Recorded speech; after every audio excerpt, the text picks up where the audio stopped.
Hello everyone. Before we begin, don't forget to hit that like button and subscribe. Comment where you're watching from and what time it is right now. That's how YouTube keeps sending you more chilling stories like this. And now, let the night begin with Story 1. The woman who got on at 3 a.m. When she asked if I'd seen her daughter, her nightgown was soaked with something dark that wasn't water. Her bare feet left wet prints on the marble lobby floor, and when I looked up at her face, her eyes were completely black. Not the iris, not the pupil, everything. Just two holes in her skull that seemed to go on forever. She tilted her head at an impossible angle and smiled, showing teeth that were too sharp, too many. "She's 7 years old," she whispered, her voice echoing from somewhere deep inside the elevator shaft behind her. Brown hair, blue dress. The security cameras showed an empty lobby. They always showed an empty lobby, even when she was standing right in front of me. I took the security job at the Meridian Tower because night shifts paid double and I needed the money. 3 years of community college had left me with debt and no degree, so sitting behind a desk from midnight to 8 seemed like a fair trade. The building was 43 floors of offices, law firms, and accounting practices, the kind of place that emptied out by 6 p.m. and stayed dead until morning. My first 2 years were exactly what you'd expect. I'd make my rounds, check the locks, monitor the cameras, and count the minutes until sunrise. The elevators barely moved after business hours. Maybe once a night, someone would come back for something they'd forgotten. But mostly I just sat in the marble lobby watching Netflix on my phone and feeling grateful for the easiest job in downtown. The building had 6 elevators, all of them installed in 1987 when the tower was built. They were reliable but slow, with those old-fashioned brass panels and soft chimes. I knew their sounds by heart, the mechanical whir when someone called one, the gentle ding when doors opened, the subtle vibration in the floor when they moved between floors. After 3 years, I could tell you which elevator was moving just by listening. That's why I noticed when elevator 4 began descending at 3:47 a.m. on a Tuesday in October. I was alone in the building. I'd made my rounds an hour earlier, checked every floor, every office, every bathroom.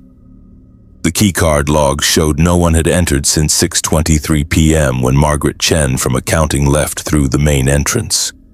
Yet there it was on the monitor panel. Elevator 4 coming down from the 14th floor. I stared at the numbers above the elevator banks as they counted down. 14, 13, 12. My first thought was mechanical malfunction. Elevators could move on their own sometimes, responding to phantom calls or electrical glitches. But the pattern was wrong. This was smooth, deliberate, like someone had pressed the lobby button. 11:10:09. I pulled up the security feeds on my monitor, cycling through the cameras on each floor. Empty hallways, dark offices, nothing moving except the elevator itself. Its brass doors reflecting the emergency lighting as it passed each floor. 8, 7, 6. I called the elevator company's emergency line, but it went straight to voicemail. Normal protocol was to note the incident and report it in the morning, but something about the situation felt wrong. The elevator was moving too purposefully, too smoothly. It didn't feel broken. 5, 4, 3. I stood up from my desk and walked to the elevator bank, watching the brass arrow above elevator 4 point steadily downward. The building was completely silent except for the mechanical hum of the descending car and the sound of my own breathing. 2, 1, lobby. The elevator chimed softly and the doors slid open. A woman stepped out. She was maybe 35, with long brown hair that hung in wet tangles around her shoulders. She wore a white nightgown that clung to her thin frame, stained with dark patches that looked like old blood or mud. Her feet were bare and they left wet prints on the polished marble as she walked toward my desk. "Excuse me," she said, her voice soft and pleasant like she was asking for directions to the nearest Starbucks. I stood there staring at her, my mind trying to process what I was seeing. This woman had just stepped out of an elevator that had come from the 14th floor of an empty building.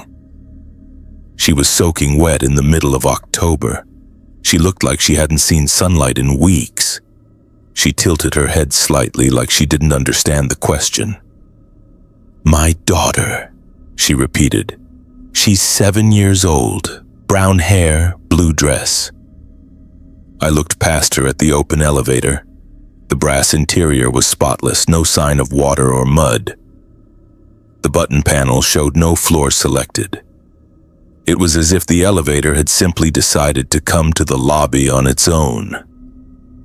"Ma'am, I need to see some ID," I said, reaching for my radio, "and the building is closed to—" She smiled. That's when I saw her teeth. They were wrong, too sharp, too numerous, like a shark's mouth trying to fit inside a human skull. And her eyes. God, her eyes. They weren't black like I thought at first. They were empty.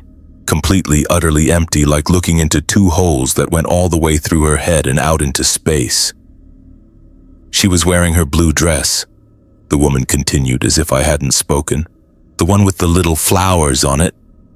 Her voice was still pleasant, still conversational, but now I could hear an echo behind it, like she was speaking from the bottom of a well.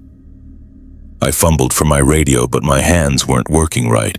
The woman took a step closer, her wet feet squelching against the marble. She asked again, and this time her head tilted too far, rotating at an angle that should have snapped her neck. The wet stains on her nightgown were spreading, dark liquid dripping steadily onto the floor. I pressed the emergency button on my radio, but only static came through. The woman was close enough now that I could smell her. A mixture of stagnant water, decay, and something sweet and sickening, like flowers left too long in a vase. "Please," she whispered, and her voice was coming from everywhere now. From the elevator shaft, from the walls, from inside my own head. The lights in the lobby flickered. In the strobing darkness, I caught glimpses of her changing. Her nightgown shifting from white to gray to black, her hair growing longer and more tangled, her smile stretching wider than any mouth should be able to stretch. Then the lights steadied and she was gone. I stood alone in the empty lobby staring at the open elevator. My radio crackled to life, dispatch asking if everything was all right. I told them it was a false alarm, my voice barely audible above the sound of my heartbeat. I spent the rest of my shift reviewing the security footage. Every camera angle showed the same thing. Me, standing alone in the lobby talking to empty air. The elevator doors opening and closing on their own. No woman, no wet footprints, no evidence that anyone else had been in the building. But I knew what I'd seen. And the next night at 3:47 a.m. exactly, Elevator 4 began descending from the 14th floor again. This time I didn't wait to see who got off. I left my post, walked to my car, and drove home. I called in sick the next day, and the day after that. When I finally came back, I put in my 2 weeks' notice. They hired a replacement, a kid named Blake who thought night security sounded easy. I trained him for a week, showed him the cameras, the rounds, the emergency procedures. But I never told him about Elevator 4. I never told him about the woman in the nightgown, or her impossible smile, or the question she asked every night at 3:47 a.m. I heard from a guy who works maintenance in the building that Blake quit after 2 weeks. His replacement lasted 3 days. Now they cycle through security guards every month or two. The building management thinks it's a staffing problem. Maybe the night shift is too isolating, maybe they need to improve the training program. But I know the truth. Every night at 3:47 a.m., Elevator 4 comes down from the 14th floor. Every night the same woman steps out, dripping wet, looking for her daughter.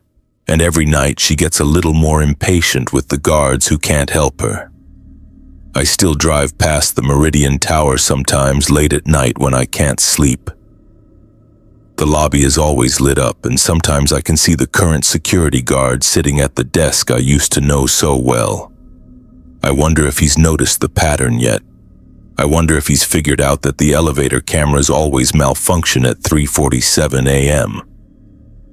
Most of all, I wonder what happened to that little girl in the blue dress, and why her mother is still looking for her in an office building downtown.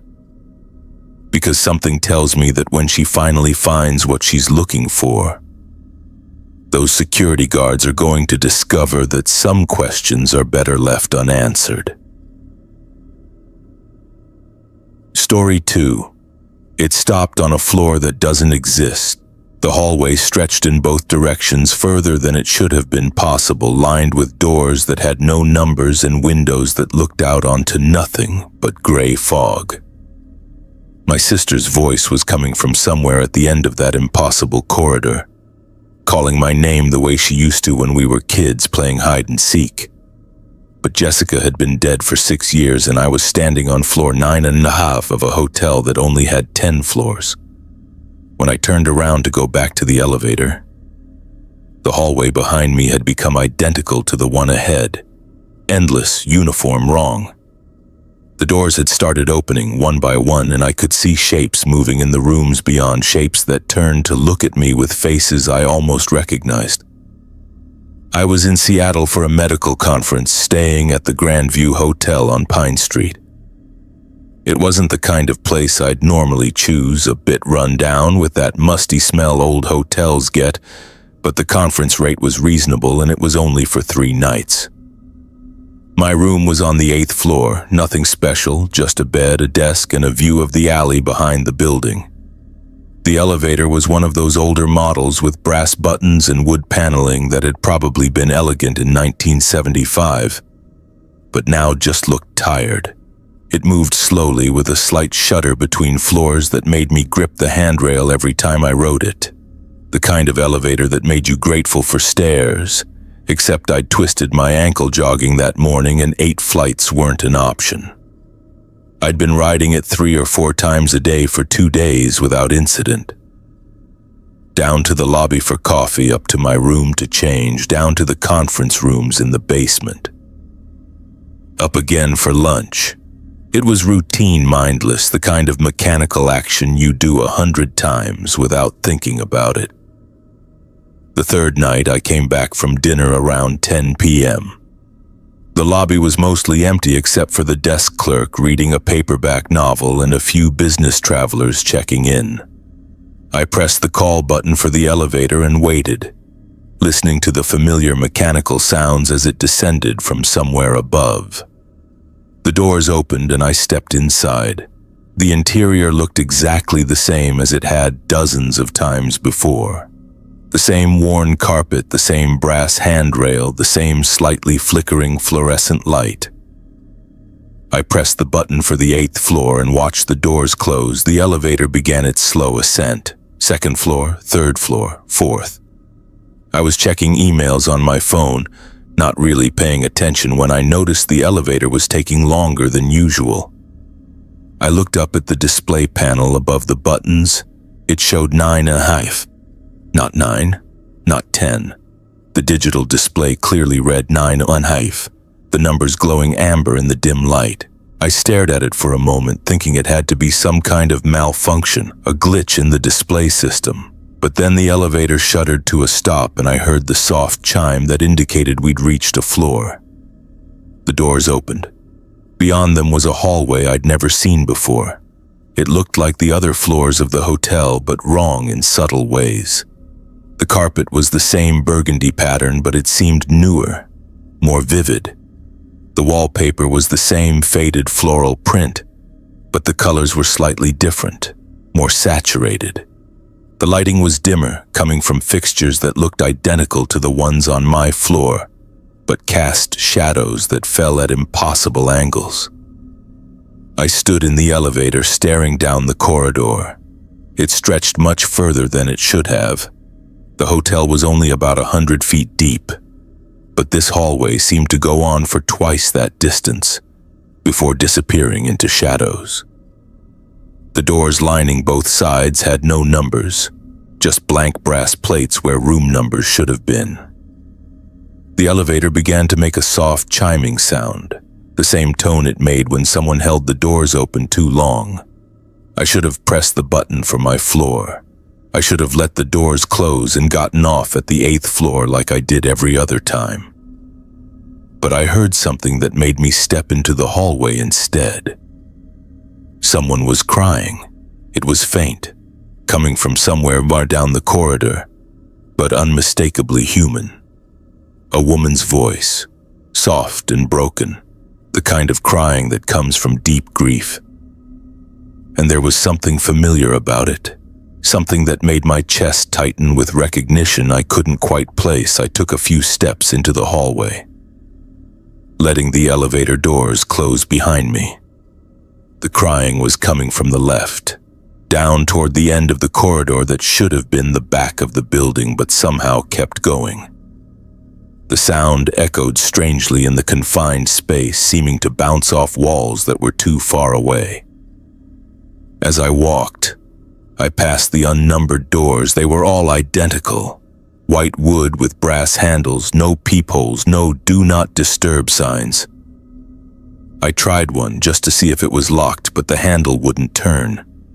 It wasn't locked exactly, more like it was frozen in place as if the door had been painted shut years ago. The crying was getting clearer as I moved down the hallway. It wasn't just familiar now. It was specific. I knew that voice, knew the particular rhythm of those sobs, the way the breath caught between tears. It was Jessica, my sister, crying the way she used to when we were kids and she'd had a nightmare. But Jessica had been dead for 6 years. She'd died in a car accident on I-5 just outside Portland. Drunk driver ran a red light and hit her car head-on. The funeral was on a Tuesday in March, and I'd been one of the pallbearers. I'd felt the weight of her coffin on my shoulder, had watched them lower it into the ground at Riverside Cemetery. There was no ambiguity, no uncertainty. Jessica was gone. Yet there was her voice calling my name from somewhere ahead in this impossible hallway. "David?" It was exactly her voice, exactly the tone she used when we were playing hide and seek as children, and she was starting to get scared. She'd call for me like that when she couldn't find me, when the game had stopped being fun and started being frightening. I followed the sound, walking faster now. The hallway seemed to stretch ahead of me no matter how far I went. Looked out onto nothing but gray fog as if the hotel was floating in clouds. I called out, feeling stupid even as I said it. The crying stopped immediately. The silence that followed was absolute, the kind of quiet that presses against your eardrums and makes you aware of your own heartbeat. I stood in the middle of the hallway, surrounded by identical doors and impossible geometry, and realized I had no idea how far I'd walked or how to get back to the elevator. When I turned around, the hallway behind me looked exactly like the hallway ahead of me. Same doors, same carpet, same wrong lighting. There was no sign of the elevator, no indication of which direction I'd come from. The corridor stretched endlessly in both directions, perfectly symmetrical, perfectly uniform. That's when I heard the doors beginning to open. It started with just one, a soft click of a handle turning, the whisper of wood against carpet, then another and another. All along the hallway, the unnumbered doors were opening slowly, simultaneously, revealing dark rooms beyond. I couldn't see clearly into the rooms at first. They seemed to be filled with shadows that moved independently of any light source, shifting and flowing like liquid darkness, but then shapes began to emerge from those shadows, human shapes moving with the jerky, unnatural gait of marionettes. They came to their doorways and stood there looking at me. Their faces were almost right, almost human, but there was something wrong with the proportions. Something off about the way their features fit together. Eyes that were too large or too small, mouths that curved at the wrong angle, skin that had the waxy quality of a funeral home. And I recognized them. Not all of them, but enough. My high school math teacher, Mrs. Patterson, standing in a doorway halfway down the hall, wearing the same blue dress she'd worn to graduation. My childhood neighbor, Mr. Rodriguez, who died of a heart attack when I was 15. My grandmother looking exactly as she had in the hospital the day before she passed. All dead, all watching me with expressions that weren't quite right. As if they were trying to remember how living people were supposed to look. Jessica's voice came from the very end of the hallway, where the shadows were deepest. I could see a figure standing there, silhouetted against a light source that shouldn't have existed. She raised her hand and waved, the same casual gesture she'd used to get my attention across a crowded room. I started walking toward her past the open doors and their impossible occupants. They turned their heads to follow my movement, but none of them stepped out of their doorways. They just watched, with eyes that reflected no light and mouths that moved soundlessly as if they were trying to speak but had forgotten how words worked. The hallway wasn't getting shorter. If anything, it seemed to be stretching, the distance between me and Jessica growing even as I walked toward her. My legs felt heavy, like I was walking through water, and the air itself seemed to thicken around me. I called out, but my voice sounded muffled and distant. She turned and walked deeper into the shadows at the end of the hall, disappearing around a corner that hadn't been there moments before. I tried to follow, but my feet wouldn't move fast enough. The hallway was definitely stretching now, the walls pulling apart like taffy, the doors becoming smaller and more distant. The figures in the doorways began to step forward. They moved in unison with that same jerky marionette motion, their faces locked in expressions that were almost smiles. Mrs. Patterson took 3 steps into the hallway. Mr. Rodriguez followed, his mouth opening and closing like a fish gasping for air. My grandmother reached out with hands that bent at impossible angles. I tried to run, but the hallway had become elastic, stretching endlessly ahead of me. The figures were getting closer, their wrong faces becoming clearer, their silent mouths forming words I couldn't hear but somehow understood. They were saying my name, all of them, in voices that sounded like echoes of echoes, calling me to join them in their doorways, to step into their dark rooms and never leave. That's when I heard the elevator chime. It came from behind me, impossibly distant but perfectly clear. I turned and saw the brass doors of the elevator, gleaming like gold in the strange light, maybe 100 yards away down a hallway that had been empty moments before. I ran toward it, or tried to run. The hallway fought me, stretching and contracting like a living thing, but I pushed through the resistance.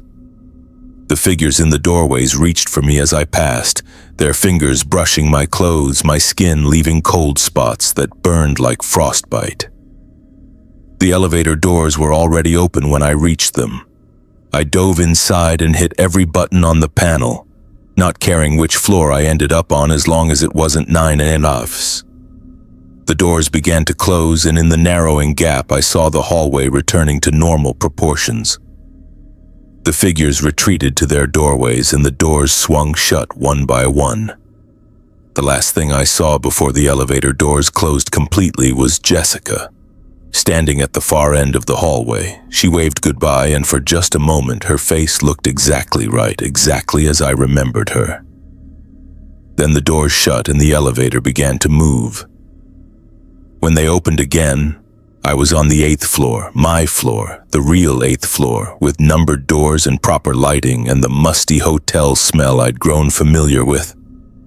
I stumbled to my room, unlocked the door with hands that shook so badly I could barely hold the key card, and sat on the bed trying to convince myself I'd had some kind of panic attack. But I knew what I'd experienced. I'd been on floor 9 and a half of a 10-story building. I'd walked down a hallway that couldn't exist and seen people who couldn't be alive. I'd heard my dead sister calling my name from a place that wasn't anywhere. I checked out the next morning 3 hours before my scheduled departure and took the stairs down to the lobby. The desk clerk asked if everything had been satisfactory, and I told her it was fine, just fine. But it wasn't fine. It's been 6 months since that night, and I still think about that hallway. I still hear Jessica's voice sometimes calling my name from rooms that don't exist in buildings that don't have the right number of floors. I've done some research since then. The Grandview Hotel was built in 1963 on the site of an old apartment building that burned down in 1961. 15 people died in that fire, including a 7-year-old girl named Jessica Morrison. Not my sister, a different Jessica entirely, but the name was the same. I don't know what floor 9.5 really was, or where those people came from, or why Jessica's voice led me there. But I know that some spaces exist between the places we think we understand, and some elevators go to floors that aren't on any building plan. I take the stairs now, whenever possible. And when I can't avoid elevators, I never get off on any floor except the one I need. Because I've learned that some destinations aren't meant for the living, and some voices are calling you toward places you can never leave. Story 3. The emergency stop button was already pressed. The thing in the corner wasn't breathing like a human being. Its chest rose and fell too slowly, with gaps between breaths that lasted longer than anyone could survive. In the strobing darkness of the broken elevator lights, I caught glimpses of its face. Or what should have been its face. The features kept shifting, like someone was adjusting the focus on a camera, never quite settling into anything recognizable. But it knew I was there. When the light steadied for a moment, I saw it had turned toward me, and where its eyes should have been were just 2 dark holes that seemed to go on forever. It raised one hand in what might have been a wave, and I realized its fingers were too long, bending in places where there should have been joints.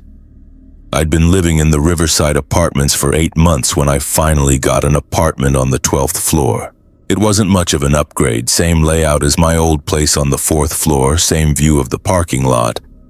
But it was quieter, and the rent was only $50 more a month. Moving day was a nightmare of carrying boxes up and down that ancient elevator.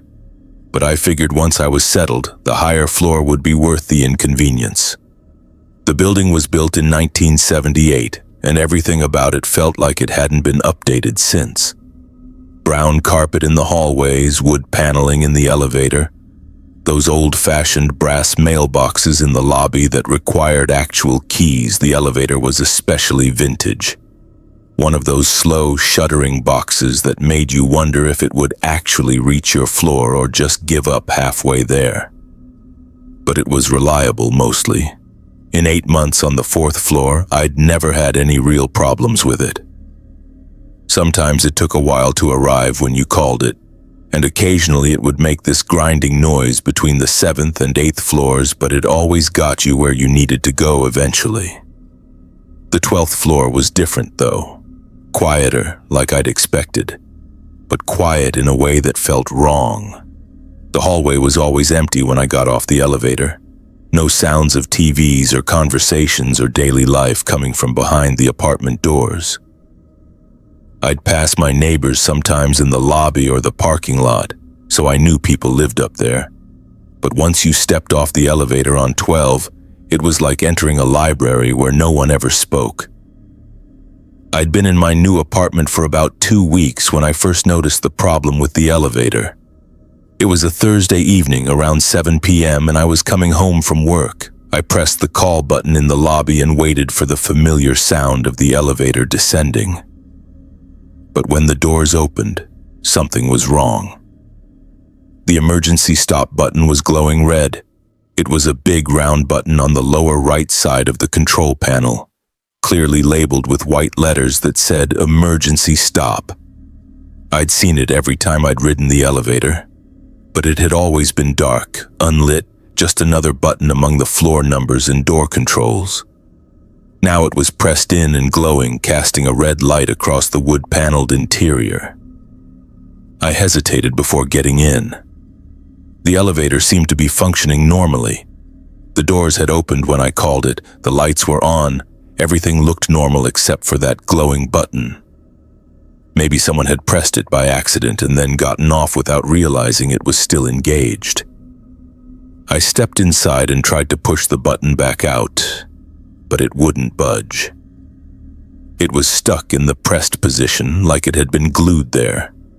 I pressed the button for the 12th floor, and to my surprise, the elevator started moving normally. The doors closed and I felt the familiar lurch as we began to ascend. But something was wrong with the lighting.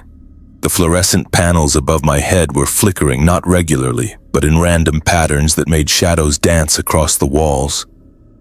In the strobing light, the wood paneling looked different, darker, more worn, like it was decades older than it should have been. Between the 8th and 9th floors, the elevator made that grinding noise I'd noticed before, but louder this time, more prolonged. It sounded like metal scraping against metal, or maybe like something large dragging itself across the roof of the elevator car. I pressed myself against the back wall and looked up at the ceiling panels, half expecting to see something trying to claw its way through. But there was nothing there, just the flickering lights and the persistent red glow from the emergency button. The elevator continued upward, 9th floor, 10th floor, 11th floor. The numbers lit up in sequence on the panel, exactly as they should. But the grinding noise was getting worse, and now there was something else, a sound like breathing, slow and labored, coming from somewhere inside the elevator shaft. 12th floor. The elevator shuddered to a stop, and I waited for the familiar chime that announced we'd reached our destination. But instead of the chime, I heard something that made my blood freeze. A voice, soft and conversational, coming from the corner of the elevator where no one was standing. I spun around, my heart hammering against my ribs. The elevator was empty except for me. I was sure of it. I'd been watching the doors, the walls, every surface since I'd gotten in. There was no one else there. But in the corner, where the back wall met the side wall, the shadows seemed deeper than they should have been. Darker, more substantial, like they were hiding something. The lights flickered again, and in the brief moment of darkness, I saw a shape. Someone was standing in the corner, facing the wall, perfectly still. They were tall and thin, wearing what looked like a dark coat or jacket, and their hair hung down over their shoulders in limp, greasy strands. They hadn't been there when I got in. They couldn't have been there, but in the flickering light, they were as real as I was. The elevator doors opened with their usual chime, and normal light spilled in from the 12th floor hallway. I looked toward the corner, expecting to see nothing. Hoping to see nothing. The figure was still there. They turned toward me slowly, and I caught a glimpse of their face in the steady light from the hallway. It wasn't right. The features were human mostly, but they didn't fit together properly. The eyes were too far apart, the mouth was too wide, and the skin had a waxy, artificial quality, like a mannequin that had been left in the sun too long. They smiled, and their teeth were perfect, too white, too many. 12th floor, they said in that same conversational tone. I backed out of the elevator as fast as I could, stumbling into the hallway and pressing myself against the opposite wall. The figure didn't follow me. They just stood there in the corner, still smiling, still facing me with that wrong, impossible face. The elevator doors closed, and I heard it begin to move upward, even though the 12th floor was the top floor of the building. I stood in the hallway for maybe 10 minutes, listening to the elevator climb to floors that didn't exist, before I finally worked up the courage to walk to my apartment. I unlocked my door with hands that shook so badly I could barely hold the key, and once I was inside, I triple-locked everything and checked every closet, every corner, every space large enough to hide a person. I was alone, but I didn't feel alone. Every shadow in my apartment seemed deeper than it should have been, and every time the building settled or made noise, I thought I heard that voice again, asking if I was going up. I didn't use the elevator for 3 days. I took the stairs, all 12 flights, twice a day, telling myself I needed the exercise. But on Sunday evening, coming back from the grocery store with arms full of bags, I couldn't face the call. I pressed the call button and waited, hoping desperately that when the doors opened, the emergency stop button would be dark. It wasn't. The button glowed red in the wood-paneled interior just as it had before. But this time I noticed something else. There were scratch marks on the walls, deep gouges in the wood paneling that looked fresh. And there was a smell, something organic and unpleasant, like flowers left too long in stagnant water. I almost didn't get in. I stood there in the lobby holding my grocery bags, staring at that glowing button and those scratch marks and knowing that whatever was in that elevator wasn't human and wasn't friendly. But I was tired and my arms hurt and 12 flights of stairs seemed impossible. I told myself it had been my imagination, stress from the move, too much caffeine and not enough sleep. I got in the elevator and pressed the button for the 12th floor. The doors closed and immediately the lights began to flicker. The grinding noise started before we'd even reached the 2nd floor, louder than before, accompanied by what sounded like fingernails dragging across metal. This time I didn't wait to see what was in the corner. I pressed every button on the panel. 1 through 12, door open, door close, anything that might make the elevator stop before we reached the top floor. But none of the buttons responded. They lit up when I pressed them, but the elevator continued its steady ascent, ignoring my increasingly frantic attempts to control it. 3rd floor, 4th floor, 5th floor. The scratching noise was getting worse, and now there was definitely something breathing in the corner, that same slow, labored rhythm I'd heard before. "Nice groceries," said the voice from the shadows. I looked toward the corner and the figure was there again, still facing the wall. But now I could see they were moving slightly, swaying back and forth like they were listening to music only they could hear. "Fresh vegetables," they continued, their voice echoing strangely in the confined space. "I can smell them. 6th floor, 7th floor, 8th floor." The elevator was moving faster now, the numbers changing more quickly than they should have been able to. The grinding noise had become a shriek of tortured metal, and the lights were strobing so rapidly they made my eyes water. The figure asked, and this time they turned their heads slightly, giving me a glimpse of their profile. The nose was wrong, too flat and wide, and their ear was positioned too high on their skull.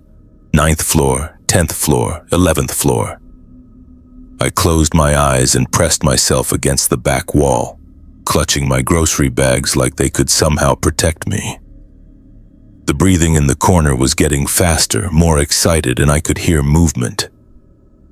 The sound of fabric rustling and something that might have been footsteps.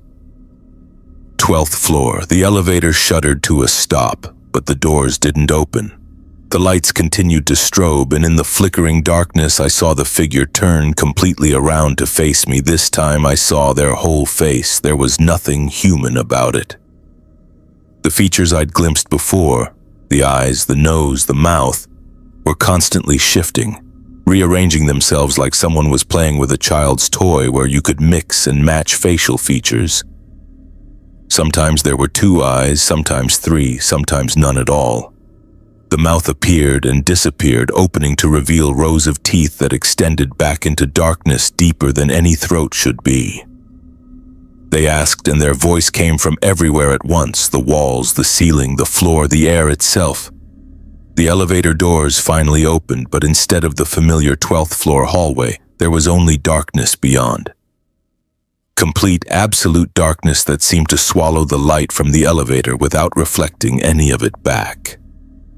The figure began to move toward me, their limbs bending at angles that defied anatomy. Their feet made no sound on the elevator floor, but I could feel them approaching. Could feel the temperature in the small space dropping with each step they took. I don't remember making the decision to run. One moment I was pressed against the back wall, frozen with terror. And the next I was diving through the open doors into that impossible darkness. My grocery bags forgotten. My only thought to get away from the thing that wasn't human and had been riding the elevator with me. I hit solid ground immediately. The familiar carpet of the 12th floor hallway. The darkness vanished, replaced by the normal fluorescent lighting of the apartment building. Behind me, the elevator doors closed with their usual soft chime, and I heard the car begin to descend. I crawled to my apartment door and unlocked it, my hands shaking so violently it took 3 tries to get the key in the lock. Once inside, I sat on the floor with my back against the door and tried to convince myself I'd had some kind of breakdown, a panic attack, a hallucination brought on by stress and exhaustion. But I knew what I'd seen. I knew what had been sharing that elevator with me, breathing in the corner, asking if I wanted to go up to floors that didn't exist. I moved out 2 weeks later. Broke my lease, lost my deposit, didn't care. I told the building manager I'd found a place closer to work, which wasn't entirely a lie. I found a ground floor apartment across town in a building with exterior staircases and no elevator at all. Sometimes late at night I still hear that voice asking if I'm going up. And sometimes when I'm in other buildings, other elevators, I check to make sure the emergency stop button isn't glowing red. Because I learned that some elevators don't just carry you between floors, they carry you to places you were never meant to go, with passengers who were never meant to exist. The emergency stop button was already pressed because the elevator had been stopped for a long time, waiting for someone like me to get in. And now that I've seen what rides in that corner, I know it's still there, still waiting, still asking the same question to every new tenant who moves to the 12th floor. Going up. Story 4. I rode the same elevator down. For 20 minutes. When I finally looked up at the camera during the 18th descent, I saw him clearly. He was crammed into the space above the drop ceiling, his body contorted at impossible angles to fit in an area maybe 18 inches high. His face was pressed against the lens, eyes wide and unblinking, mouth stretched into a grin that showed too many teeth. But the worst part was that he wasn't looking at the camera. He was looking at me, tracking my movement around the small elevator car like he'd been watching me for hours, learning my patterns, figuring out the best moment to drop down and join me. His fingers were spread against the ceiling tiles, and I could see his nails had grown long and sharp, perfect for clinging to metal and concrete in spaces no human should be able to occupy. The Westfield parking garage was one of those massive downtown structures, 12 stories of concrete and fluorescent lights that always smelled like exhaust and damp cement. I'd been parking there for 6 months, ever since I started my job at the law firm 3 blocks away. It wasn't the most convenient garage, but it was the cheapest and the security was decent. Cameras everywhere, good lighting, regular patrol checks. My usual routine was simple. Park on the 6th floor where there were always spaces available and the elevator was usually fast, then ride down to street level and walk to work. In the evenings, reverse the process. 6 months, no problems, no incidents, just the mundane routine of urban parking. The elevator was typical for a parking garage. Utilitarian steel walls, rubber floor mats, harsh fluorescent lighting that made everyone look sickly. 2 elevators served the entire structure, but one had been out of order for weeks, so everyone used the working one. It was slow but reliable, with a tendency to bounce slightly when it stopped at each floor. That Tuesday evening in November, I was running late leaving work. A client meeting had gone long, and by the time I got to the garage, it was past 11 p.m. The place was mostly empty, maybe a dozen cars scattered across the 12 floors, their owners probably working late or out for the night. I called the elevator from the street level and waited, listening to the familiar mechanical sounds as it descended from somewhere above. When the doors opened, I stepped inside and pressed the button for the 6th floor, ready for the routine ride up to my car. The elevator began to climb. 1st floor, 2nd floor, 3rd floor. Normal, predictable. I was checking my phone, scrolling through emails I'd missed during the meeting when I noticed something odd. The elevator had stopped and the display showed 6 for the 6th floor, but the doors hadn't opened. I looked up from my phone, expecting to see the familiar concrete walls of the parking level, but the doors were still closed. The button for the 6th floor was lit, indicating we'd reached our destination, but nothing was happening.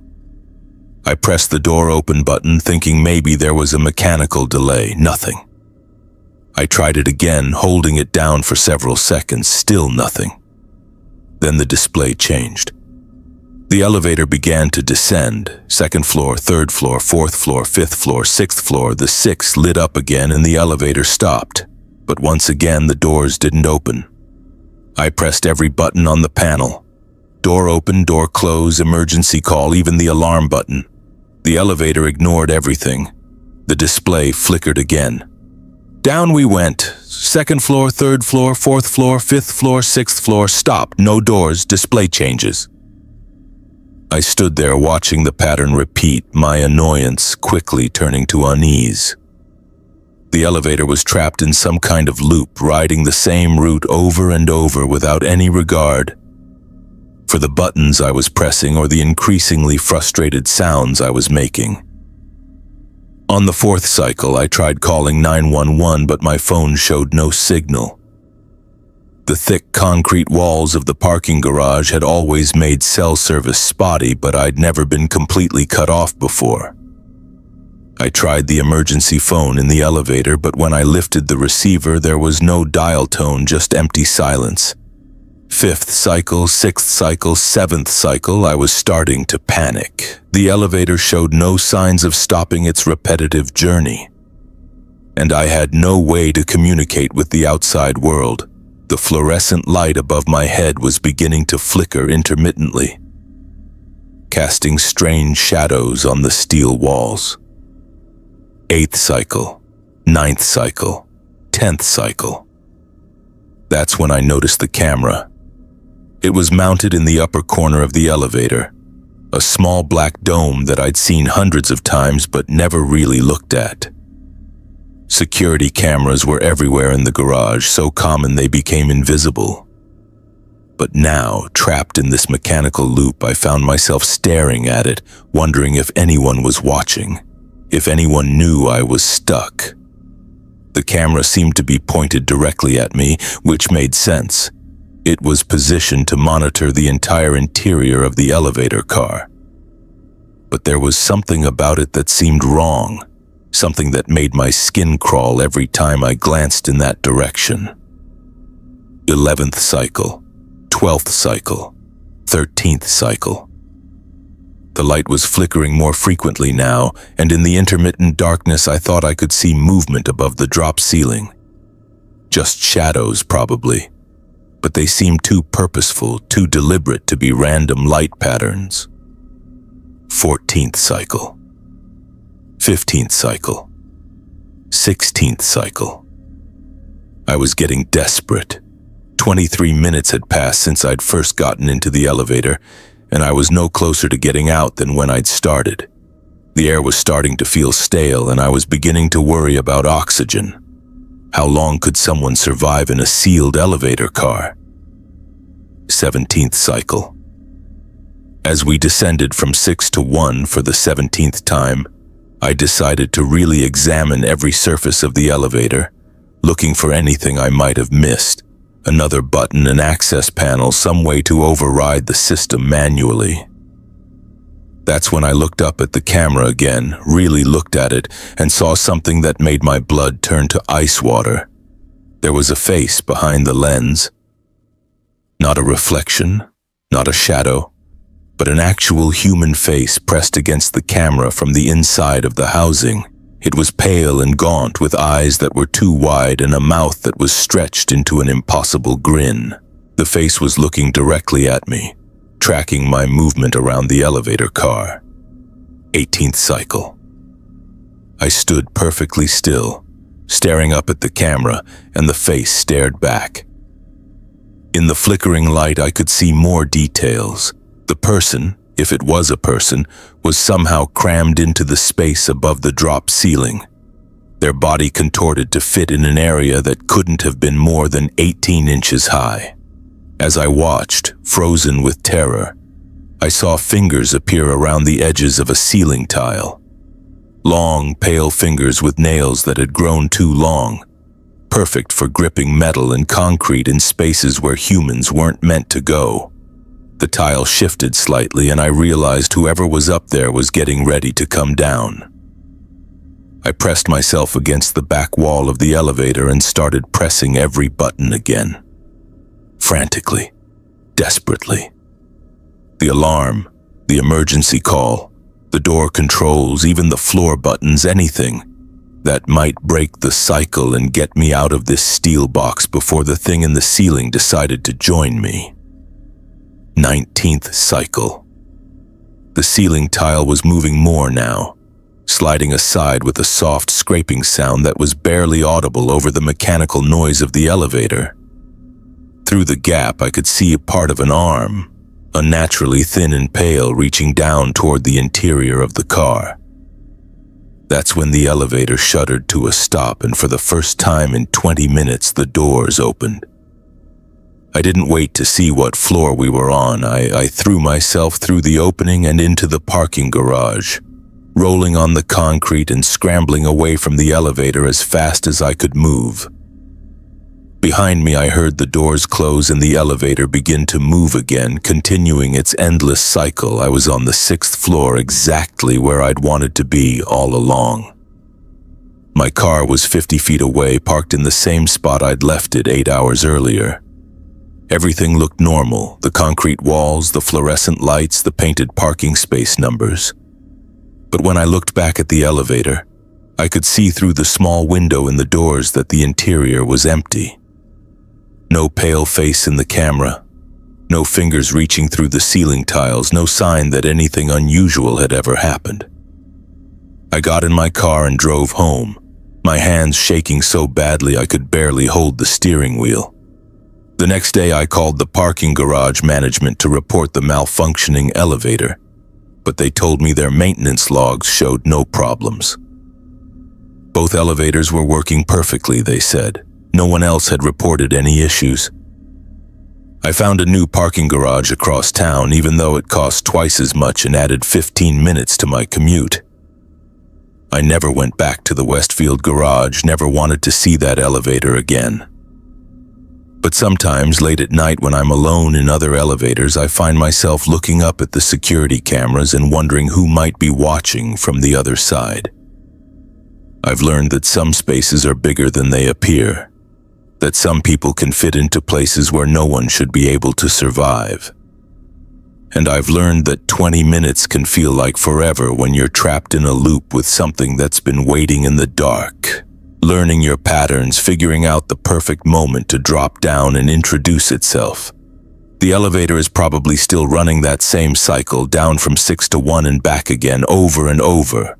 And somewhere above the drop ceiling, in a space too small for any living thing, something is still watching through the camera, still grinning that impossible grin, still waiting for the next person to press the button for the 6th floor and discover that some rides never really end.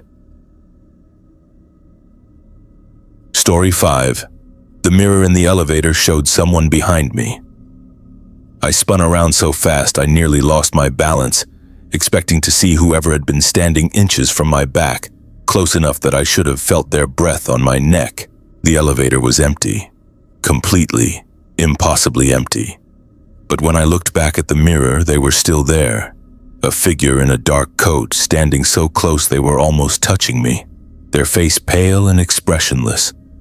They raised one hand in a small wave, and I watched in the reflection as their mouth opened too wide, revealing rows of teeth that went back further than any human throat should allow.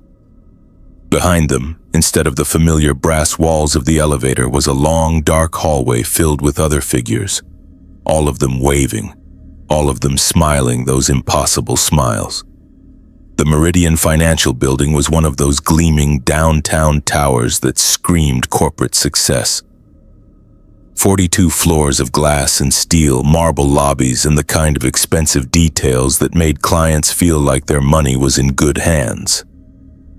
I'd been working there for 3 years as a financial analyst, and I knew every inch of the place, from the executive suites on the top floors to the parking garage in the basement.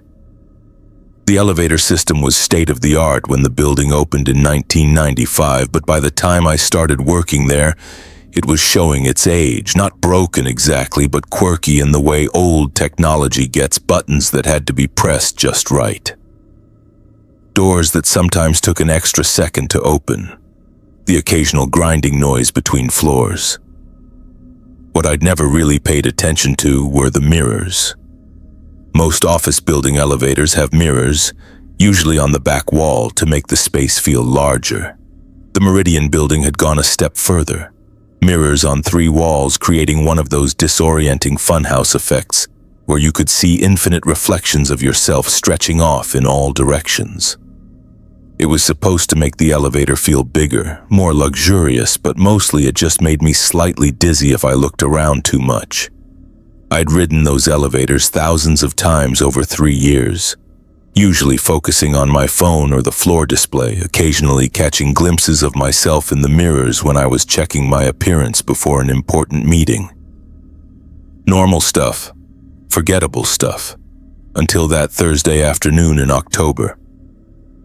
I was heading up to the 23rd floor for a client presentation, running slightly late when I got into elevator number 4 on the ground floor. The car was empty, which was unusual for 2 p.m. but not unheard of.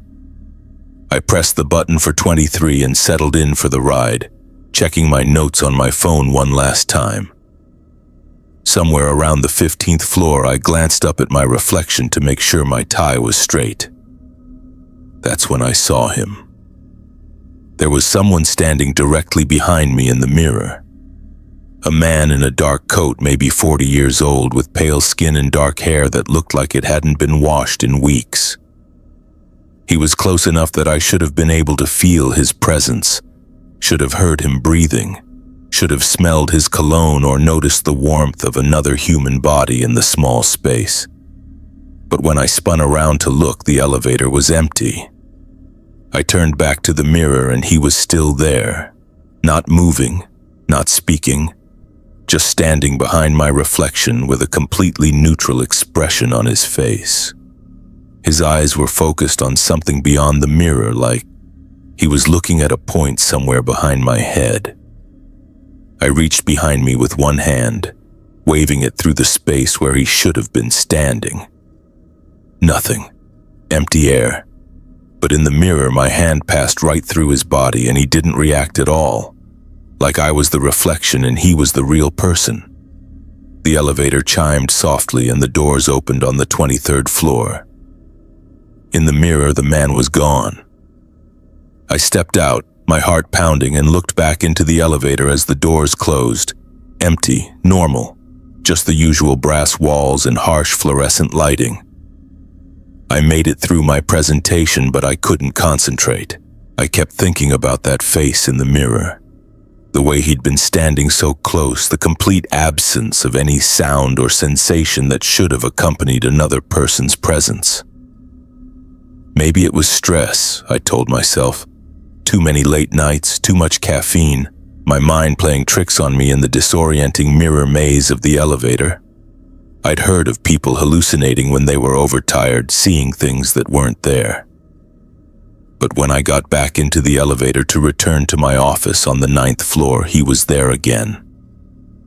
This time, he was smiling. It wasn't a friendly smile.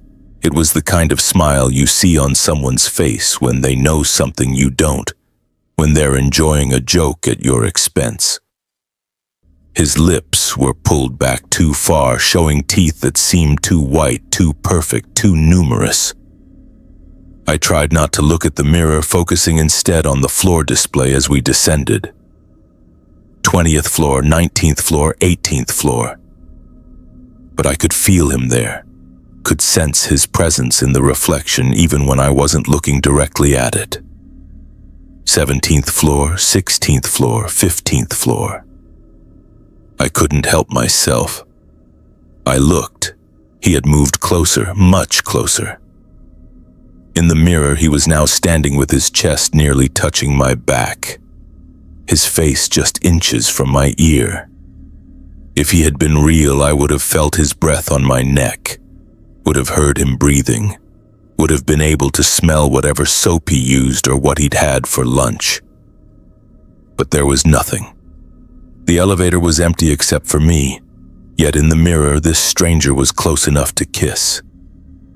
14th floor, 13th floor, 12th floor. His mouth was moving now, like he was speaking, but I couldn't hear any words. His lips formed silent syllables, and his expression became more animated, more excited, like he was telling me something urgent and wonderful. 11th floor, 10th floor, 9th floor. The elevator stopped, and the doors opened onto my floor. In the mirror, the man stepped back and raised one hand in a small wave, still smiling that impossible smile. I stumbled out of the elevator without looking back. I took the stairs for the rest of the week. It was stupid, I know, climbing 9 flights twice a day because I was scared of mirrors in an elevator. But every time I thought about getting back into one of those cars, I remembered that face, that smile, the way he'd moved closer like he was trying to tell me a secret. The following Monday, I had a meeting on the 38th floor that I couldn't avoid. The stairs only went to the 25th floor, and after that, you had to use the elevator to reach the executive levels. I had no choice. I waited until one of the elevators was crowded with other people before getting in. Safety in numbers, I figured. If there were other people around, maybe the thing in the mirror wouldn't appear. Or maybe I wouldn't be the only one to see it. We rode up in the usual silence of office building elevators, everyone staring at their phones or the floor display, politely ignoring each other. I kept my eyes carefully fixed on the numbers above the doors, counting off the floors and trying not to look at any reflective surfaces, but as we passed the 20th floor, I caught a glimpse of movement in my peripheral vision. He was there. Not just behind me this time, but behind everyone. In the mirror, the elevator was packed with figures in dark coats standing behind each of the real passengers, mimicking their postures and movements. They all had the same pale skin, the same dark hair, the same too wide smile, and they were all looking at me. I tried to focus on the floor display, but it was hopeless. The mirrors were everywhere, and no matter which direction I looked, I could see them in my peripheral vision. Dozens of figures that shouldn't exist standing in spaces that were already occupied by living people. 25th floor, 30th floor, 35th floor. The real passengers got off at various floors, but in the mirrors their dark companions remained. Even when the elevator was down to just me and one other person, a woman from accounting whose name I'd never learned, the mirrors showed a crowd of those pale, smiling figures. 38th floor. The doors opened and I practically ran out of the elevator, not caring how it looked to the woman who was still riding up to a higher floor. As the doors closed, I caught one last glimpse in the mirrors. The figures were waving goodbye, all of them in perfect unison, raising their hands in that same small gesture the first one had made. And behind them, instead of the familiar brass walls of the elevator, I could see what looked like a long, dark hallway stretching back into shadows, filled with more figures, more faces, more impossible smiles. I didn't take another elevator in that building for 6 months. I found excuses to avoid meetings on high floors, took client calls instead of attending in-person presentations. Even started eating lunch at places I could walk to instead of going to the restaurant on the 41st floor. My colleagues probably thought I was getting weird, antisocial, but I couldn't bring myself to get back into one of those mirrored boxes. When I finally did ride the elevator again, a Christmas party on the top floor that I couldn't skip without raising serious questions about my mental health, I kept my eyes closed for the entire trip. 42 floors with my eyes squeezed shut, listening to the conversations of my coworkers and trying not to think about what might be standing behind them in the mirrors. It worked, mostly. I made it through the party, had a few drinks, even managed to enjoy myself for a while. But when it came time to leave, I made the mistake of opening my eyes as the elevator descended. They were all still there. Every mirror surface showed the same impossible scene. Crowds of pale figures standing behind the real passengers watching me with those fixed smiles. But now they were different, older maybe, or more substantial. Like they'd been getting stronger while I'd been avoiding them, feeding on something I didn't understand. I transferred to a different office the following month. Different building, different elevators, different mirrors. I told my boss it was for career advancement, better opportunities, the usual corporate speak. He didn't question it, probably figured I was ambitious and looking to move up in the world. The new building has elevators with mirrors too, but they're different, smaller, simpler. Just one mirror on the back wall instead of the disorienting 3-wall setup at Meridian Financial. For the first few weeks, I thought I was safe. Then I started seeing him again.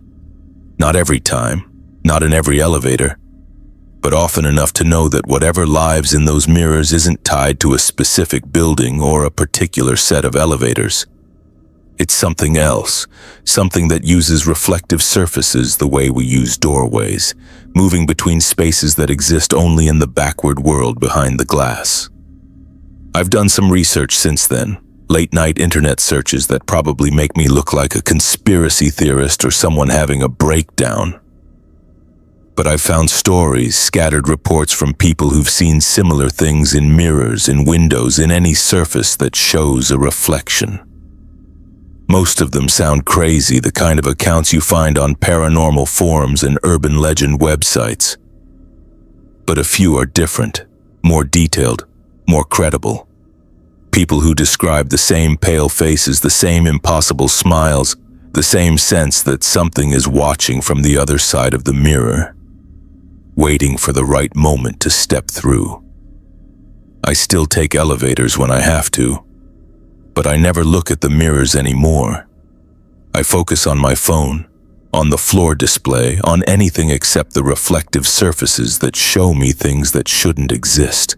Because I've learned that mirrors don't just show you what's behind you. Sometimes they show you what's behind everything, in the spaces between spaces where figures in dark coats stand patiently in endless hallways watching and waiting and smiling their terrible smiles. And sometimes late at night when I'm alone in my apartment, I catch glimpses of movement in my bathroom mirror, my bedroom mirror, any surface that might hold a reflection. Always in my peripheral vision, always just out of direct sight, but there, nonetheless, they're getting closer. I can feel it. Soon that figure is going to step out of the mirror and into the real world, and when he does, I don't think I'm going to like what he has to tell me. Because whatever secret he's been trying to share, whatever joke he finds so amusing, it's something that's been waiting for me my entire life, something that knows my name, my face, my reflection better than I do myself. Story 6, we found scratches inside the elevator walls. The words were carved deep into the metal, thousands of them, covering every surface behind the wall panels in handwriting that ranged from desperate scrawls to careful, methodical printing. Over and over, carved with fingernails and pieces of metal and anything sharp enough to bite into steel. But it was the fresh ones that made my hands shake. Scratches in the paint that couldn't have been more than a few hours old, including one message near the back that stopped my heart. Sarah M. Day, 8397, still inside. Sarah Moreland had been missing for 23 years. I've been a building inspector for 15 years, and I thought I'd seen everything. Structural damage from earthquakes, water damage that had rotted entire floors, electrical systems that were death traps waiting to happen. You name it, I've probably written a report about it, but nothing in my experience prepared me for what we found inside the elevator walls at the Riverside Apartments. The call came in on a Tuesday morning in March. Not broken, not malfunctioning, just wrong. People reported feeling claustrophobic in a space they'd used comfortably for years, getting off on the wrong floors because they couldn't stand to ride it any longer, even taking the stairs to the 8th floor rather than use the elevator. The management company had already had the elevator serviced twice. Both times, the technicians found nothing wrong with the mechanical systems. The car moved smoothly, the doors operated correctly, all safety systems were functioning normally. But the complaints kept coming in, and eventually someone decided to call for a full building inspection. My partner Jake and I arrived at the Riverside Apartments around 9 a.m. It was one of those older mid-rise buildings that had been converted from offices in the 1980s. Solid construction, but with the kind of quirky layout that comes from retrofitting commercial space for residential use. 8 floors, maybe 60 units total. The kind of place that attracted young professionals and empty nesters who wanted to live downtown without paying downtown prices. The elevator was a typical conversion job, probably installed during the residential retrofit. Utilitarian but functional. Steel walls, rubber floor, harsh fluorescent lighting that made everyone look like they were recovering from the flu. Nothing obviously wrong with it, but as soon as I stepped inside, I understood what the residents meant. Something felt off. It wasn't anything I could measure with instruments or document in a report. The space just felt wrong, like the dimensions weren't quite right or the air pressure was different from what it should be. Jake felt it too. I could see it in the way he kept shifting his weight like he was trying to find a comfortable position in a space that didn't want him there. "Weird vibe," he said, running his hand along the wall panels. "Yeah." Standard procedure for elevator inspections involves removing the interior wall panels to check the mechanical systems, wiring, and structural elements. Most of the time, it's routine work. You remove a few screws, pull off the panels, take some photos, write up your findings, and put everything back together. This time was different. The first panel we removed was on the left wall, about chest high. As soon as Jake lifted it away from the mounting brackets, we both saw the scratches. They covered the entire surface of the metal wall behind the panel. Hundreds, maybe thousands of thin lines carved into the steel. At first glance, they looked random, like the kind of damage you might see from years of maintenance work or normal wear and tear. But as I looked closer, I realized they weren't random at all. They were words. "Help me," carved in shaky letters near the top of the panel. "Can't get out," scratched repeatedly across the middle section. "Please," etched so deep into the metal that whoever had carved it had probably broken their fingernails doing it. "Jesus," Jake whispered. I pulled out my flashlight and examined the scratches more carefully. The metal showed clear signs of being carved with fingernails, thin, desperate scratches that had been repeated over and over until they bit deep enough into the steel to be permanent. But there were also marks made with other tools, sharper implements that had allowed for more detailed carving. "Look at this," I said, pointing to a section near the bottom of the panel. Someone had carved what looked like a calendar, or maybe a prisoner's tally marks, groups of 5 vertical lines with a diagonal line crossing through each group. I counted them quickly. 43 groups plus 3 additional marks, 218 days. We removed the next panel. More scratches, more words, more desperate messages carved into metal. This section had longer passages, complete sentences that told a story I didn't want to believe. Day 1. Doors won't open. Called for help. Day 5. Getting hungry. Tried prying doors with quarters. Day 12. Thirsty all the time. Found some water dripping from ceiling. Day 23. Heard voices outside. Screamed until throat raw. Jake was taking pictures with his phone, documenting everything, but his hands were shaking. "This is insane," he kept saying. We pulled down the third panel, then the fourth, working our way around the elevator car. Every surface told the same story. Someone had been trapped inside this elevator, behind these walls, carving messages for weeks, months, maybe years. But it wasn't just one person. As we uncovered more sections, we found different handwriting styles, different tools, different dates. Some messages were carved in careful, precise letters, like someone who had given up hope and was simply documenting their experience for posterity. Others were frantic scratches, barely legible words carved in desperation. M. Sur Chen, Day 67. Tommy R., 1987. Been here since Halloween. Day 156. The elevator moves sometimes, but doors never open. The worst section was behind the back wall panel. Jake had to use a power drill to remove it because the screws had been painted over multiple times. Sealing the panel in place, when it finally came free, we both stood there staring at what was revealed.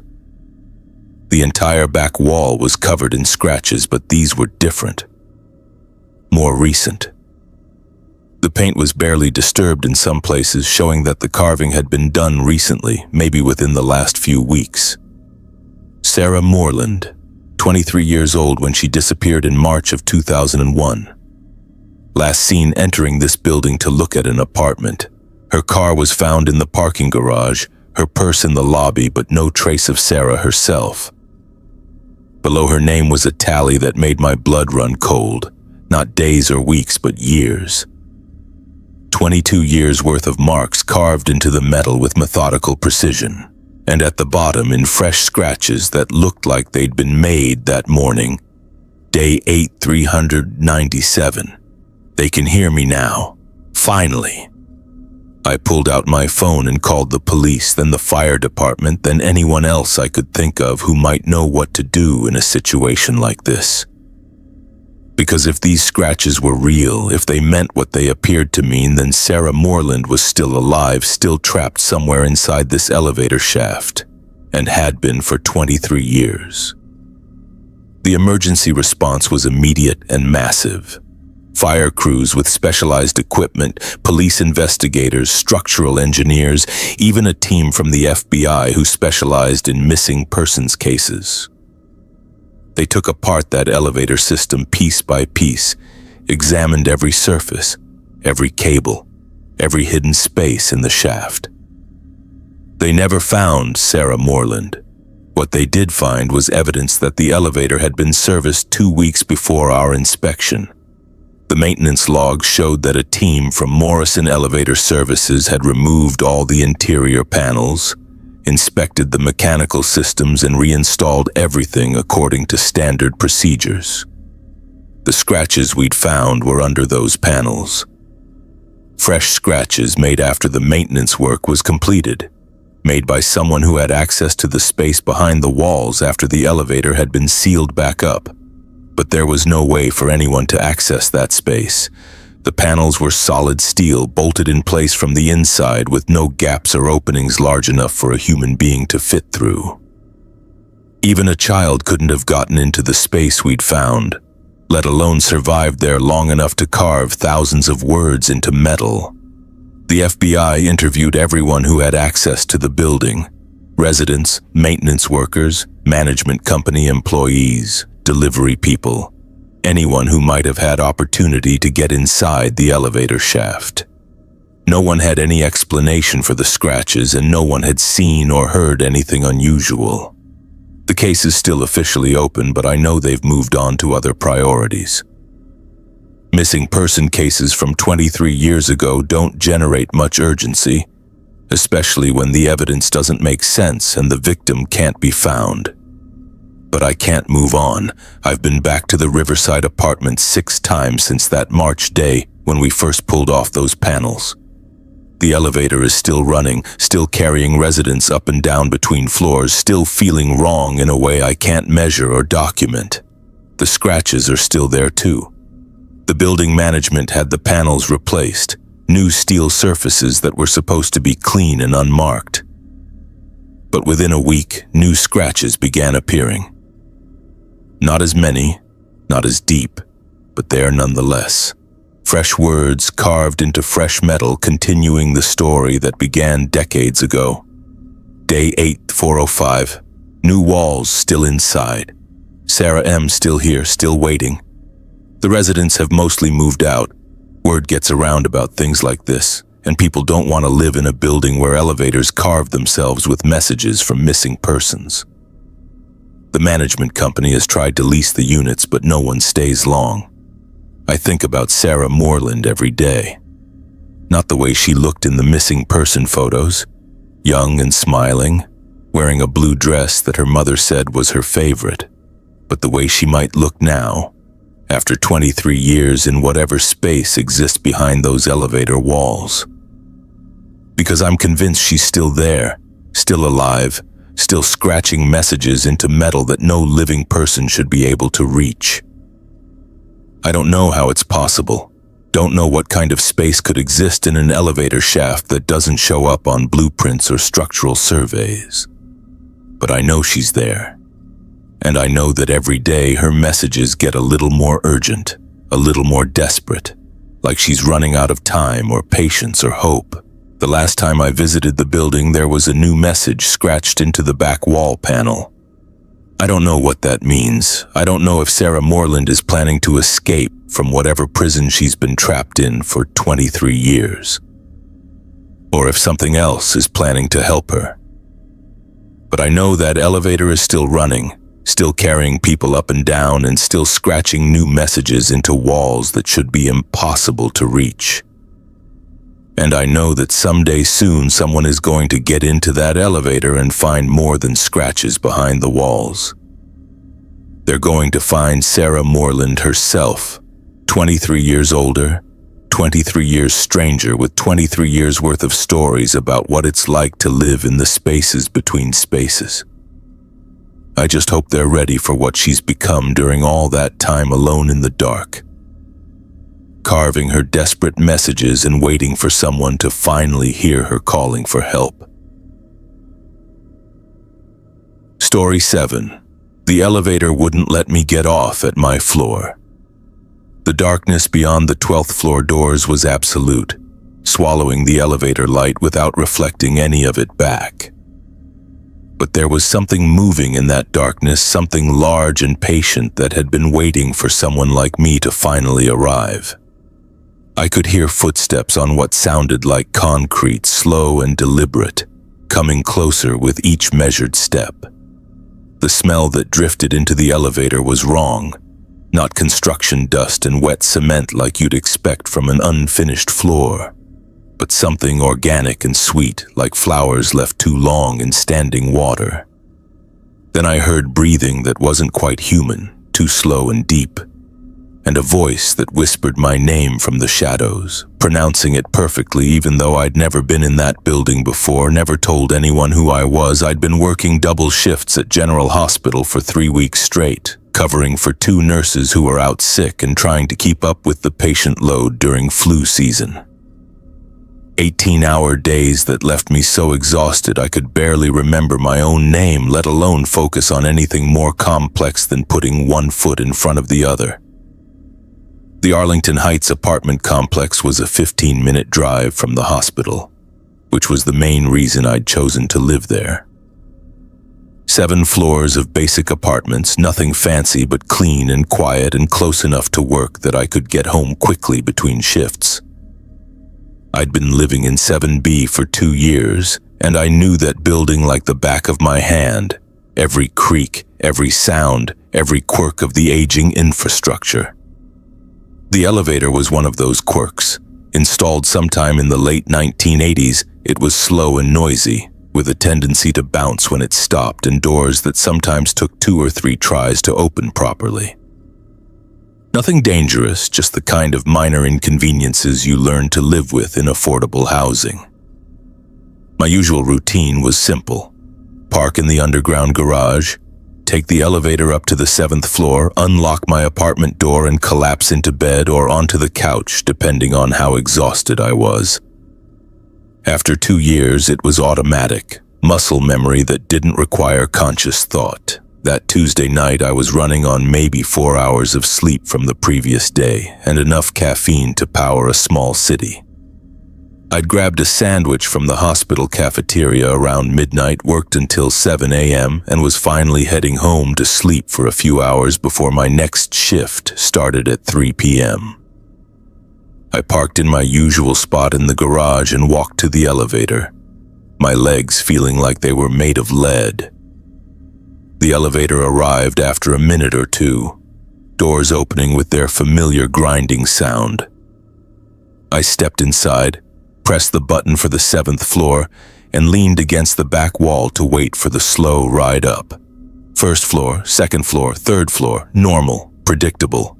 I was already thinking about my bed, about pulling the blackout curtains closed and sleeping until my alarm went off. 4th floor, 5th floor, 6th floor, 7th floor. The elevator stopped, and I waited for the familiar chime that announced we'd reached my floor. But instead of the chime, there was silence. The button for the 7th floor was lit up, showing we'd reached our destination, but the doors didn't open. I pressed the door open button, thinking maybe there was a mechanical delay. Nothing happened. I tried it again, holding it down for several seconds. Still nothing. Then something even stranger happened. The elevator began to move again, continuing upward past my floor. 8th floor, 9th floor, 10th floor, 11th floor. I pressed the button for the 7th floor again, then the door close button, then the door open button. Nothing I did seemed to have any effect.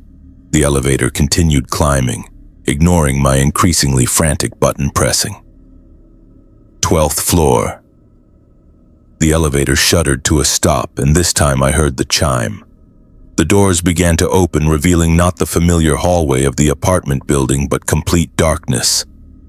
I stepped closer to the opening, trying to see what was beyond the doors. There should have been a hallway, apartment doors, the same beige carpet and fluorescent lighting that existed on every other floor. Instead, there was just darkness, not dim lighting or shadows, but absolute blackness that seemed to absorb the light from the elevator without reflecting any of it back. The air that drifted in through the open doors smelled wrong. Not like the usual apartment building smell of cleaning products and cooking food, but something organic and unpleasant, like stagnant water with flowers rotting in it. I pressed every button on the elevator panel, trying to get the doors to close so I could go back down to my floor. But nothing worked. The elevator seemed to be waiting for me to step out into that impossible darkness. That's when I heard the footsteps. Slow, deliberate sounds coming from somewhere in the darkness beyond the doors, not the quick, purposeful steps of someone walking down a hallway, but the measured pace of someone who had all the time in the world and knew exactly where they were going. The footsteps were getting closer. I pressed myself against the back wall of the elevator, as far from the open doors as I could get. The darkness beyond seemed to be moving, shifting like liquid shadow, and the smell was getting stronger, sweet and sickening, like funeral flowers left too long in a closed room. I called out, my voice barely above a whisper. The footsteps stopped. In the silence that followed, I could hear my own heartbeat and the faint hum of the elevator's mechanical systems. But there was something else, something that made my skin crawl. Breathing that was too slow, too deep, like whoever was out there was taking deliberate, measured breaths. Then I heard my name. It came from the darkness, spoken in a voice I didn't recognize. soft and conversational like someone greeting an old friend, but I'd never heard that voice before, and I'd never told anyone in the building my first name. The mailboxes in the lobby only showed last names, and I kept to myself, rarely talking to my neighbors beyond polite nods in the hallway. "Jessica," the voice said again, closer now.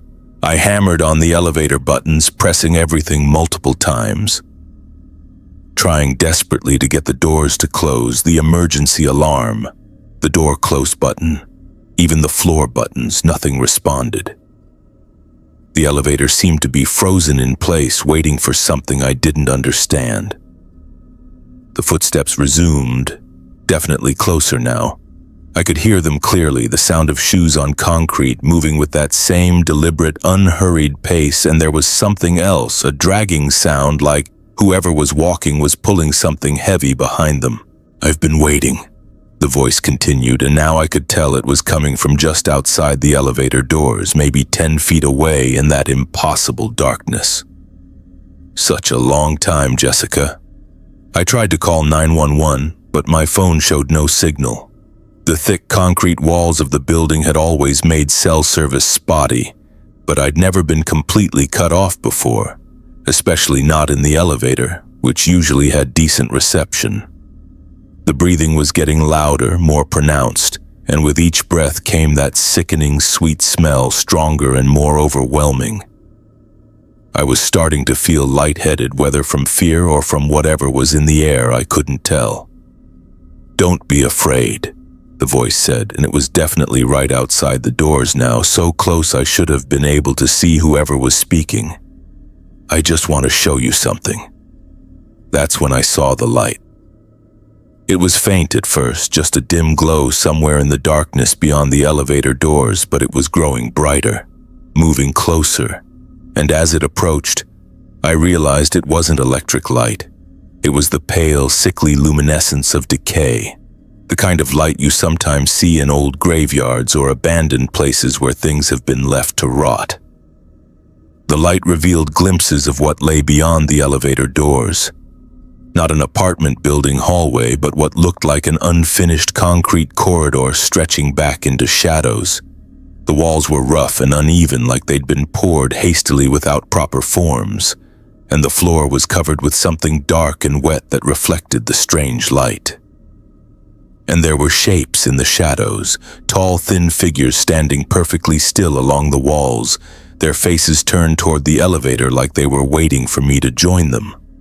The voice spoke again, and this time I could see where it was coming from. A figure had stepped into the pale light just outside the elevator doors, close enough that I should have been able to see their features clearly. But there was nothing to see. The figure was human-shaped but seemed to be made of shadow itself, a three-dimensional absence of light that moved and spoke but had no substance. When it raised one hand toward me, I could see through it to the concrete wall behind. "Come out, Jessica," it said in that conversational tone. I don't know how long I stood there, frozen with terror, staring at that impossible figure in the darkness beyond. It might have been minutes or hours. Time seemed to have stopped working properly, like the elevator had carried me not just to the wrong floor, but to the wrong reality entirely. Then something changed. The figure stepped back into the shadows and the pale light began to fade. The sickening smell was dissipating, replaced by the normal apartment building odors I knew so well. The elevator doors began to close. As the gap narrowed, cutting off my view of that impossible hallway, I heard the voice one last time. "Soon, Jessica!" The doors closed completely and the elevator began to descend. I pressed the button for the 7th floor with hands that shook so badly I could barely control them, and this time it worked. The elevator stopped exactly where it should have. The doors opened onto the familiar hallway of my floor, and I stumbled out on legs that barely supported my weight. I made it to my apartment and locked the door behind me, then checked every window, every closet, every space large enough to hide a person. Everything was normal, exactly as I'd left it. But I couldn't shake the feeling that something had followed me home. that whatever lived on that impossible 12th floor was still watching me somehow. I didn't sleep that day. I sat on my couch with all the lights on, staring at the door and jumping at every sound the building made as it settled and creaked around me.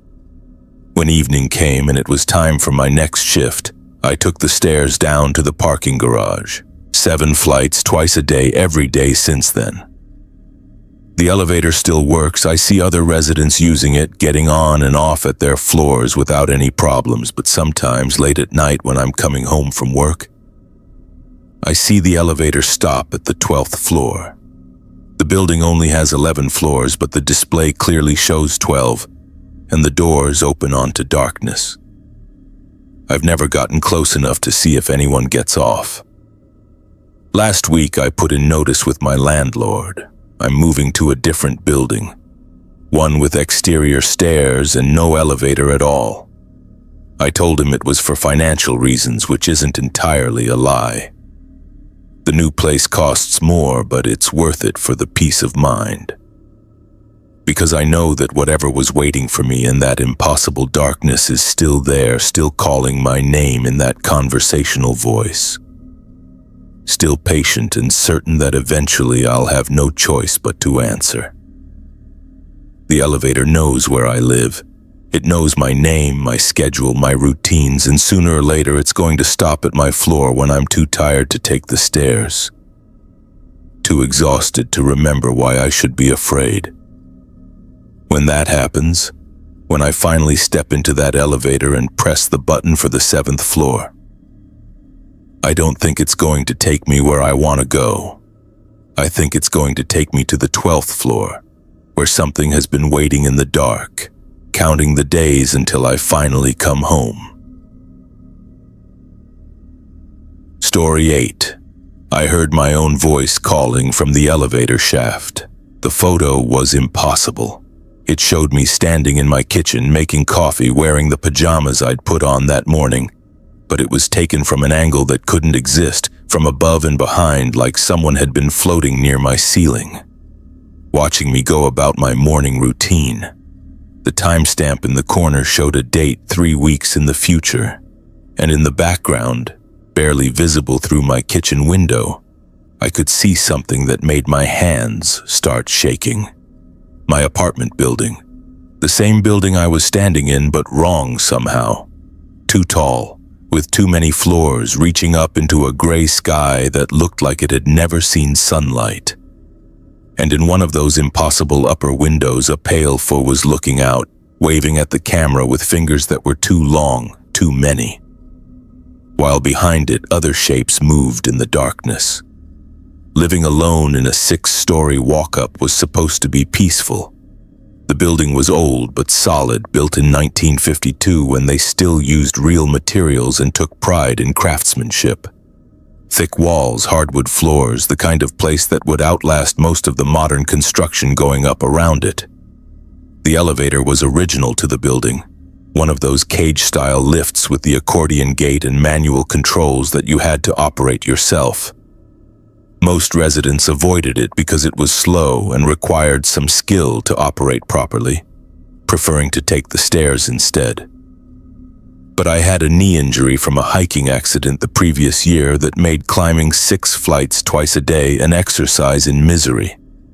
So I learned to use the elevator. It wasn't difficult once you got the hang of it. Pull the outer door open, slide the accordion gate to the side, step in, close both doors, select your floor on the brass control panel, and wait for the ancient machinery to carry you slowly upward. The trick was stopping exactly level with each floor, which required timing and practice that most people didn't want to bother with. I'd been living on the 6th floor for 8 months and using the elevator daily without any problems. It was actually kind of charming in a retro way, like stepping back in time to an era when things were built to last and function mattered more than convenience. The trouble started on a Wednesday in late October. I was coming home from physical therapy around noon when I heard something that stopped me cold in the lobby. My own voice calling for help from inside the elevator shaft. Not an echo, Not someone who sounded like me, but my actual voice with my accent and speech patterns and the slight hoarseness I got when I was stressed. It was coming from somewhere deep inside the shit, muffled by steel and concrete, but unmistakably me. "Help me," my voice called out, faint but clear. "Please, someone help me." I stood in the lobby, staring at the elevator doors, trying to process what I was hearing. The elevator car was on the first floor. I could see it through the mesh gate, empty and motionless. But somewhere above or below, in the dark spaces of the shaft, my own voice was begging for rescue. I called out, feeling ridiculous. The voice stopped immediately, like whoever was speaking had suddenly realized they weren't alone. The silence that followed was absolute, broken only by the distant hum of the building's mechanical systems. I waited for maybe 5 minutes, listening carefully, but I didn't hear anything else. Eventually, I convinced myself it had been some kind of acoustic trick. Maybe sound traveling from another apartment through the building's old ventilation system. Old buildings were full of weird echoes and sound phenomena that could play tricks on your mind. I used the elevator normally that day and for the rest of the week. No more voices, no strange sounds, nothing out of the ordinary. The incident faded into the background, just another weird urban living experience to file away with the neighbor who played accordion at 3 a.m. and the pigeons that had figured out how to open my fire escape window. But the following Wednesday, exactly 1 week later, I heard it again. This time I was leaving the building around 7 p.m., heading out for dinner with friends. As I waited for the elevator to arrive, I heard my voice coming from somewhere deep in the shed, clearer this time and much more desperate. "Please, if anyone can hear me, I'm trapped in the elevator shaft. I've been here for days. I'm on the 6th floor, apartment 6C. My name is David Chen." That was my name, my apartment, my voice giving details that only I should know. I pressed my face against the elevator doors, trying to see into the shaft beyond the car. The space was dark and cramped, with just enough room for the counterweights and cables that operated the manual system. There was no way anyone could be trapped in there. Certainly no way they could survive for days in such a confined space, but the voice continued, growing more frantic. "I don't know how long I've been here. The elevator fell or broke down, I can't remember. I can hear people in the building, but no one can hear me." I called 911. The fire department arrived within 10 minutes. 2 trucks and a rescue squad that took the situation seriously, even though I must have sounded crazy trying to explain it. They shut down power to the elevator and brought in specialized equipment to inspect the shaft from top to bottom. They found nothing. No one trapped. No sign that anyone had ever been in the shaft except for authorized maintenance personnel. The fire chief was professional but skeptical, clearly thinking I'd either imagined the whole thing or was having some kind of mental health episode. "Old buildings make strange noises," he told me as his crew packed up their equipment. "Sound travels in weird ways through these elevator shafts." But I knew what I'd heard. My own voice, my own words speaking from somewhere in the darkness above my head. The next morning, there was a note slipped under my apartment door. It was written in my handwriting. Not similar to my handwriting, but identical down to the way I dotted my I's and the slight rightward slant of my letters. The paper looked old, yellowed at the edges like it had been sitting somewhere for years. The message was simple. Day 1. Trapped in elevator shaft. No one can hear me calling. I stared at that note for a long time, turning it over in my hands, checking every detail. The paper felt real, the ink looked genuine, and the handwriting was absolutely mine. But I had no memory of writing it, and I'd certainly never been trapped in an elevator shaft. Over the next few weeks, more notes appeared. Always slipped under my door sometime during the night, always in my handwriting, always describing an experience I'd never had. Day 8. Getting weaker. Found some water dripping from pipes, but nothing to eat. Can hear my neighbor, mister. Day 15, tried to climb up cables to get to roof access. Too weak, keep falling. Day 23, hearing voices now, people calling my name from outside the building. Each note was dated, numbered sequentially, describing a horrific experience of being trapped in an impossible space. And each one was written in handwriting that was unmistakably mine. I stopped using the elevator entirely, started taking the stairs, even though my knees screamed in protest with every step. But the notes kept coming, and the voice in the shaft kept calling, always on Wednesday evenings around 7 p.m. Day 67, so hungry, found some old food wrappers in maintenance area, ate them anyway. Day 89, can see people in their apartments through shaft openings. Watch them eat dinner, watch TV, live normal lives. They can't see me. The worst part was that I was starting to recognize patterns in the notes, details that matched my actual life, references to my job, my friends, my daily routines. Whoever was writing them knew everything about me, down to the most mundane details of my existence. Day 134. Watched myself come home from work today. Saw me through crack in shaft wall, walking into my apartment. But I'm trapped here. That note made me physically sick. The idea that something was watching me from inside the building's walls, studying my life and writing detailed accounts in my own handwriting was more terrifying than any ghost story or urban legend. I hired a private investigator to look into the building's history, thinking maybe someone had died in the elevator shaft and I was experiencing some kind of supernatural phenomenon. What he found was worse than any ghost story. The building had been constructed on the site of an older apartment building that had been demolished in 1951. That previous building had the same address, the same basic layout, but it had been 7 stories tall instead of 6. In March of 1951, a man named David Chen had gone missing from the 7th floor of the old building. According to police reports, he'd simply vanished from his apartment one night, leaving behind all his possessions and no indication of where he might have gone. The building had been demolished 6 months later, and the current structure had been built in its place. But according to the architectural plans, the elevator shaft extended 1 floor higher than the rest of the building, into a space that shouldn't exist. That's when I found the photograph. It was slipped under my door on a Thursday morning 3 weeks ago, tucked inside an envelope with no return address. The photo showed me in my kitchen, making coffee wearing the pajamas I'd put on that morning. The angle was impossible, taken from above and behind, like someone had been floating near my ceiling.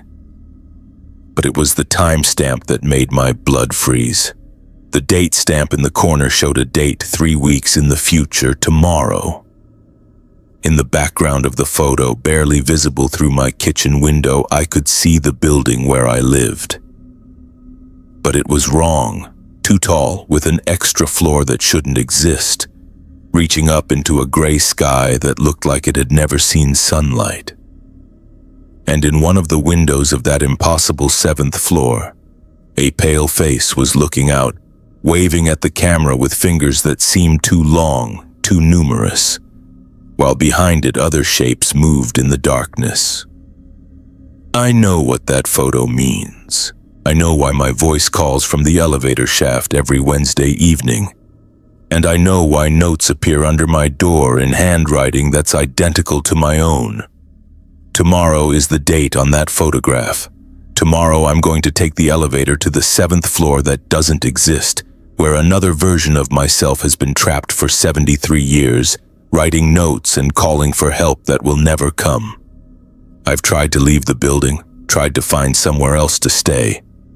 But every hotel, every friend's couch, every place I go, I end up back here.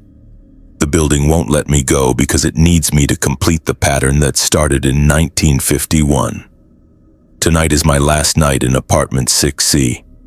Tomorrow morning, I'm going to get in that elevator and discover what happens when you press the button for a floor that was demolished before you were born. I'm writing this down and leaving it where someone will find it, because I know that once I step into that shaft, I'll become the voice that calls for help on Wednesday evenings. I'll be the one writing notes in familiar handwriting, documenting an impossible imprisonment that spans decades. And someday, another David Chen will move into apartment 6C, and he'll start hearing his own voice calling from the darkness below, pleading for rescue that will never come. The elevator is calling to me now. I can hear the cables moving, the machinery groaning to life, preparing to carry me to a floor that exists only in the spaces between what was and what is. If you're reading this, don't use the elevator in this building. Take the stairs, no matter how much it hurts, no matter how many flights you have to climb. Because some elevators don't just carry you between floors, they carry you between versions of yourself, between timelines that should never intersect, to places where you can be trapped forever in the echo of your own voice, calling endlessly for help that exists in a world you can no longer reach. I can hear myself calling now, from somewhere deep in the shaft, using words I haven't spoken yet but will very soon. The voice is getting clearer, more urgent, like it knows our time together is almost over. It's time to go meet myself.